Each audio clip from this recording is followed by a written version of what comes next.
Hey, the good news is there's going to be angels that we can hear talking. Like, don't you want to know what angels talk about? Yeah, that's great. Wait, what are they discussing? Well, are they going to be discussing like love and truth and God's breath? Hey, welcome to News from Heaven. This is 4 groups of angels discuss God's breath. How is the breath of the deity applicable to what we go through on a daily basis? That's the task we have before us. Listen, the tickets were a little cheaper for this conversation, so we're going to get there. What can we learn here that brings light into the darkness of day-to-day life? This is from Swedenborg's book, Conjugal Love. Man, sometimes it's called married love. Sometimes it's called marriage love. Today it's called Conjugal Love. We'll be using this translation. And we begin our story. Swedenborg is observing in the spiritual world. I sometimes forget that not everybody's used to reading about stuff that takes place in the spiritual world. Yes, that's where we start. And we've got ourselves some groups of angels. Those who sat on the north were the first to speak. They said that the image and likeness of God are the 2 lives breathed into us by God. The life of the will and the life of the intellect. Already, we've got a couple of things to clear up here. First of all, why are you giving me this detail? They're sitting on the north, but you don't tell me what they're wearing. You don't tell me how many there are. Why do we care what direction they're sitting in? Well, in the spiritual slice of reality, there is... What are the directions anyway? Never eat shredded wheat. There is no distance like we experience it here. There is something analogous to it, but instead of it being just how far you've moved, it has to do with the state of your spirit. So everything that we learn about the position of a group can actually tell us about their character. So these people who are sitting in the north, that's because of their particular orientation around God's love and wisdom, which causes the directions. I don't actually have it memorized which is which. I do know east is generally real good, and I think it's last in this little conversation we're having here, that the angels from the east speak, because that correspondence comes from the east is where the sun rises in the world. So it matters that they're in the north, and that is, if you know how to read it right, you can tell things about who they are by where they're sitting. Then, this conversation, they said that the image and likeness of God, this conversation is about the image and likeness of God. Have you heard that? We are made in the image and likeness of God. But you got to wonder, what does that mean? Especially when we're down here in the day-to-day stuff. And we're awkward things. We don't know how to do stuff very well. And life itself is awkward. I don't feel like, if this is life here, the day-to-day events, I don't feel like I move through this like a God, like the image and likeness of God. I feel like I'm kind of stumbling through and I'm frustrated at it. And it's, what are you talking about? We're made in the image and likeness of God. And definitely the older that we get, the more we like, I don't know if I really look like God. So what is it? The image and likeness of God are the 2 lives breathed into us by God. The life of the will and the life of the intellect. That we have these 2, we talk a lot about, you've got your head and your heart. And those are the 2 things. You can either listen to your heart or listen to your head. Well, Swedenborg says that there's a reason we talk like that. That is the life that's in us, is we have 2 very distinguishable sides to it. We have the things we can believe and understand, which is intellectual, and then the things that we love, which is our volition or will side. And divine life itself, this first group, the group on the north, do we know if they're talking about anything that they know anything about or not? That life, there's 2 kinds of life. Let's differentiate them here. There's a life that God breathes in to the intellect, and then there's a life that God breathes into our will. And that contained in these 2, we've got our image and likeness here. And the cool thing is, you're going to get not quite a difference of opinion, but you get these different ways of viewing it from these people in these different directions, which speaks to how it's not there's just a monolith, or it's easy to understand, and these guys are right and everyone else is wrong. The truth is complex enough that from getting these different perspectives on it, you can hone in on what it really is. For we read, they said, and this is angels who know the Bible, and I got to keep going. Don't go on a tangent. You just were on a tangent. We're only 3 sentences in. Tangent alert. When we're hearing this stuff from angels, there is some translation that's going on. Because sometimes it's very poetic, but other times you think, well, is that really how an angel would talk? So I just want to let you know the number of translations this had to get through to get to where we are. Because at first, you have this event happening up in the spiritual world. Right? Here it is. Okay, these are the angels together. And you have Swedenborg, I'll give him his wig, observing that. Right? So there's one translation into Swedenborg's observation here. Then there's Swedenborg, after the fact, taking that and writing it down. But that's not just about is he going to remember it correctly or include every detail or what. He's obviously truncating some things because there's so much more here than is happening. Like, it doesn't say who stood, what one of them, how wide did they open their mouth. There's so much that's going on there that you can't possibly record it all. But everything being said by these angels is in spiritual language. That is something that Swedenborg, the language, and everyone's like, why do you care about how you spell it? I can't even tell what letter is that? What letter is that? Let's zoom in on that letter. Sorry, this is such a tangent within a tangent. Okay, so, yeah, that's pretty good. You have spiritual language, which Swedenborg often says. You can't take the concepts of spiritual language, like let's say that's one, and directly fit it into the concepts of earthly language, which is where we are, which is where Swedenborg really is a bridge between these two, right? So we're having to translate it from angelic into earthly, into written, then that goes into, I think, Latin. I think he wrote it in Latin, and so then here we have it translated into English. So there's a lot of steps here, okay? So don't worry about the form. And the thing that made me want to go on this giant tangent way too early is that Swedenborg talks about angels don't even really, like when they're talking about Adam, they don't know that name. They know what that stands for. So I don't think that they would have said this exact phrase, but that's the phrase that falls into us. For us, I don't know that for sure. Okay. The point is, they're quoting the Bible. Jehovah God breathed into Adam's nostrils the breath of lives, and man became a living soul. So this is the breath of God, and what does it mean to be alive? Into the nostrils. Yeah, really. God, don't breathe into my nostrils. Into the nostrils means so as to perceive that the willing of good and the understanding of truth, and so the breath of lives was in him. What does it mean to be alive? Is it just that you're conscious? Is it just that you can move or talk? No, it has to do with what you love and what you understand. And only if you will what's good, like we're seeing here, if we're loving what's good and understanding what's true, that's when spiritually we really become alive. Because just to be able to think and love, you can do that up in the top of heaven, or you can do that way at the bottom in hell. But the difference, the why this is referred to as life, is that here you really understand what's actually going on and love the things that really deserve to be loved.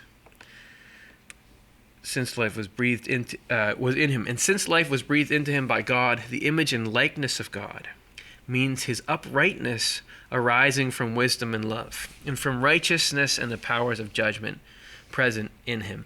What's the image and likeness? The uprightness, the being good, the what do you want to call it that doesn't make it sound trite?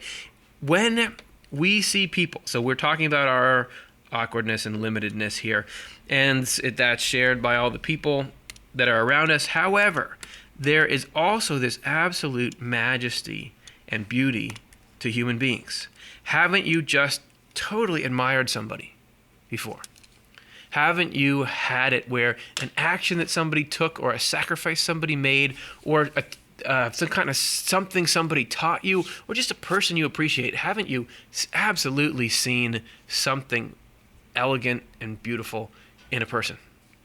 And when is that usually? I mean, that is when we see people living this image and likeness of God. Isn't there, you see some video about, oh, this person, there was a fire and they ran in to save these people that they didn't know, and we all just get around to marvel at that and to honor that. That is so great that person did it. When you really see somebody doing something that's really good and honest and just and true, you just love it. You just love it. And that because that's when we're seeing image and likeness of God. Same human beings can go do these things that are absolutely outside the image and likeness of God, and none of us would say, oh, that's so great. We're repulsed. It's the same person in the same form, which you'd think of as image, but the actual image is not what we look like. It's how we're acting. Man. Those who say, okay, so, then we're going to hear, okay, what do the people on the West think about all this? Those who sat, because remember, that was all, who are we? The North. No, this is the West, and they are not going to let the North get away with that. Those who sat on the West side supported this view. Oh, okay. All right, so it's not reality TV. With, however, the addition, the addition that the state of uprightness, hold that thought, breathed into Adam by God is constantly breathed into every person after Adam. Adam, in correspondences, just so you know, according to Swedenborg, we're not talking about a single human being who, along with Eve, was the start of the human race through that one couple. This is the first spiritual state that occurred in human beings. This is the sort of primal connection to God that the human race used to have, that we don't have anymore.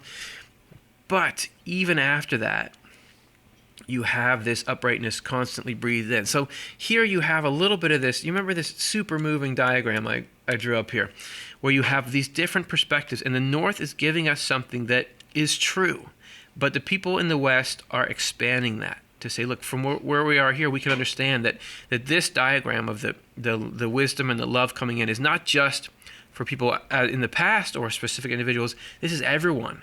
This is being offered to everyone all the time, and offered then to us as well. So there is this same breath trying to make its way into our minds and into our hearts. But it is present in a person as if in a receiver, and to the extent that person is a receiver, he is an image and likeness of God. Aha. So we and everybody have a permanent invitation to participate in the image and likeness of God. But it all depends on how much makes it through our membranes, through our beliefs, through our positive and negative emotions, how much gets into us. Isn't that about where your heart's located? That is what sets it apart. This is the opportunity to be in the image and likeness, but it's not a command, and it's not an inevitability. This is the whole thing that we're trying to pursue in life. Is we can feel like, don't you feel like it's disorganized? Something's out of whack. Well, the out of whack is that we were created to be in this image and likeness of God. This is why it disturbs us. Why does it bother us to see human beings doing inhuman things? Why do we even use that terminology? It should be that's fine. I mean, that's just nature. That's just, people can be fierce. It's all just atoms moving around. It's nothing. Why does it disturb us so much to see that? According to this, it's because that is a form that is supposed to be holding the image and likeness of God in it, which is not. Then the fourth group, so we've skipped the East here just for a moment because we're getting ready for a ringer, I think. Then the fourth group, who sat on the south side, said, "The image of God and the likeness of God are two separate things, but in people they are combined from his creation."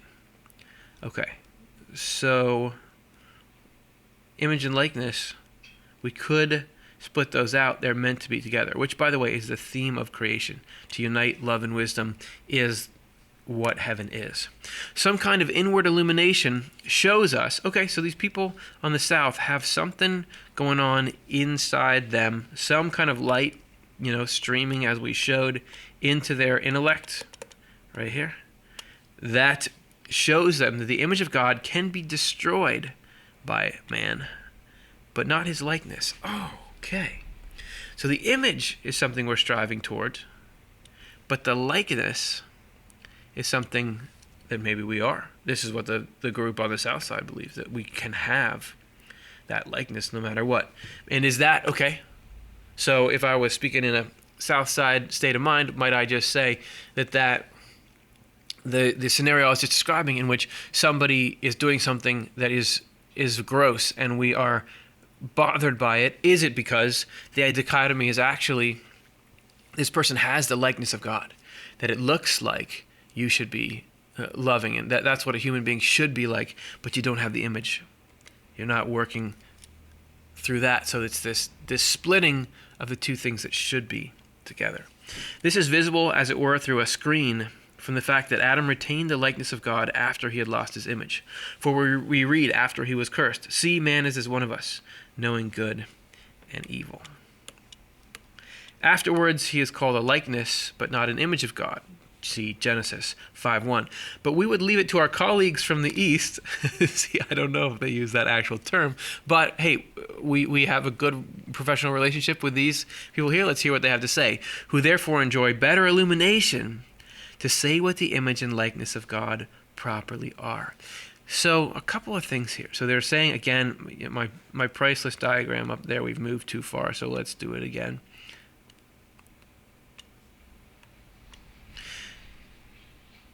These people, wait, who are we even talking about here? Come on, get serious. This is the South. So these people here are offering some great wisdom. But they know this direction thing here. I don't think it may even be that they've never met these angels that are from the East here. And they don't know their work. They don't follow them on Instagram. But they know, if you're coming out of the East, you've got what? Better illumination. That's where the sun rises. They just know by positioning that they're going to bring us something. And you can read this a number of ways. The way I read it is they're not resentful about that. They're not saying, listen to what we say. Why do these East think they're so good? They're saying, please, give us some of that. You've got some of that. Let's illuminate this conversation here. And by the way, that's a microcosm of heaven.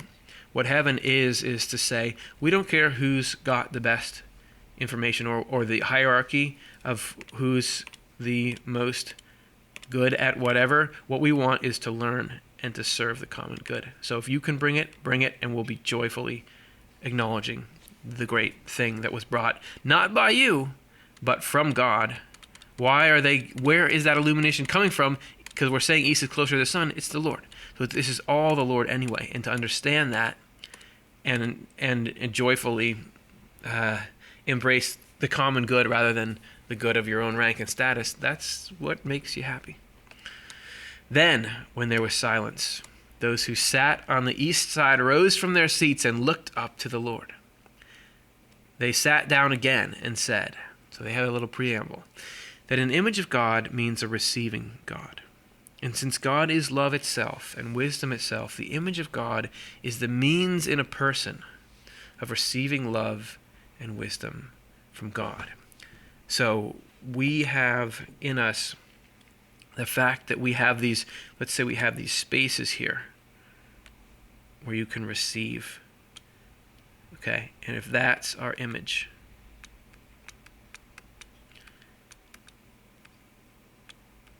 that's the image, and that can never go away. But the likeness of God was the perfect likeness and complete appearance of love and wisdom, being present in a person and belonging to him. For a person cannot help feeling that he loves and is wise of himself. That is, he wills good and understands truth of himself, when in fact, it's not the least from himself, but from God, pictured here in this diagram. It is only God who loves of himself and is wise of himself, because God is love itself and wisdom itself. The fact that we are able to participate in love and bring and be part of the cause that brings love into being. You remember earlier we were talking about those people that do those great things and it moves you to your core. That is because a person who is doing what is good and thinking what is true, that is the closest representation from anything that you would see of God. This is what God is like. And so this is having this image and likeness in us. The likeness or appearance that love and wisdom or good and truth are present in a person as if they belong to him is what makes him human and capable of being linked to God and so living forever. The consequence of this is that a person's humanity is the result of his ability to will good and understand truth exactly as if he did so of himself, while at the same time knowing and believing that he does so from God. Which is this fascinating paradox, that there's something to this. I'm acting as if there's no God,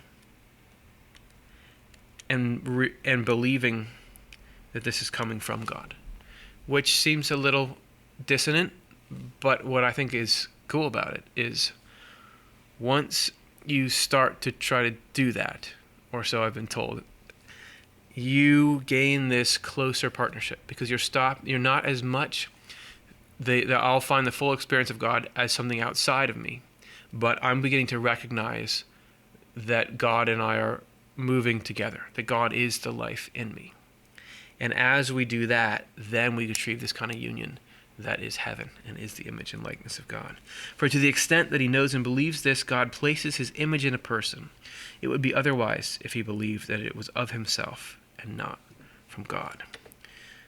So we always have the ability to receive God. That is intact in anyone. And there's nothing you can do. There's no mistakes you can make. There's no intentional evil you can commit to ever erase the potential to receive God. You can really shut it off so that it's just a teeny squeak in there, but there's always the potential. But the likeness, to get it to the point where we just shine out, and we've had moments of this where somebody just feels like, oh, you feel like an angel to me. Right? That is something that we can do. And curiously, if we follow this mystical wisdom from the group from the East, a part of that is to do what's good and believe what's true. And as we do it, even in the act of doing it, believe that this goodness and truth is coming out of God. And this is my humble opinion. Often when people say that, are we really that humble about our opinion? Who knows? But this is why I think that means something. If you remember that picture that I drew before of the dots around the axis where we're saying, look, if the East has what's good and true, bring it into the center and let's do it. I don't care if we didn't think of it and you thought of it instead. Let's just get it into the middle there. That is the beginning of the mindset of where we start out is it's everybody for themselves. And there's this hierarchy of value and accomplishment and worth and skills that set people apart from each other. And part of the thesis of life when you're young or wherever we are is like, I'm going to try to be better than other people. I'm going to try to climb that ladder. And this on a large scale is why we have groups going to war with each other all the time, where we have a lot of the destructive stuff we have in the world. It keeps us from unity. But there is another mindset, which is instead of caring about myself primarily, which this is the Swedenborg refrain, instead of thinking, what's the greatest thing that can happen? Oh, I would be rich and famous and have accomplished something, and whatever it is that drives each one of us, that instead of saying that's the greatest thing, because there are plenty of people, by the way, that have that. Anything that we feel like we want, somebody's got it, right? And so the world goes on. But if the thing that would be the greatest thing when we imagine it is happiness for everyone, that the removal of the things that are causing misery and pain in huge numbers of people in the human race, I would say almost everybody, when that common good becomes the thing that excites us the most, what a better system.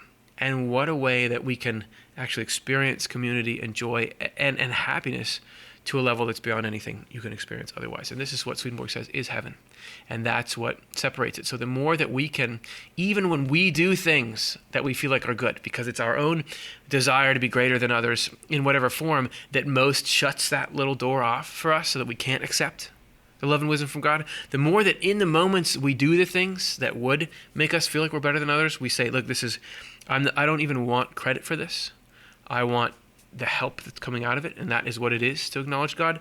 Then think of what we're doing to our own souls then, how much we're rocketing ourselves towards that acceptance of what heaven is. And by the way, when I need help from somebody and I receive it, and I know that they aren't feeling like they're better than me because they gave me that help, that's great. I mean, that's really what I need when I need help. And isn't that what it's all about? To give each other what we need when we need help. And that's the news from heaven. Thanks for watching. Really appreciate it. Leave comments. How does this concept sit with you? How did you like our tour through the angelic conversation? And we'll be back real soon to chat more. Like and subscribe if you don't mind. But if you don't want to do it, don't do it. It will just make us crumple and die as a YouTube channel. I'm kidding. Don't worry about it. See you soon. I really appreciate getting to talk through all this stuff with you.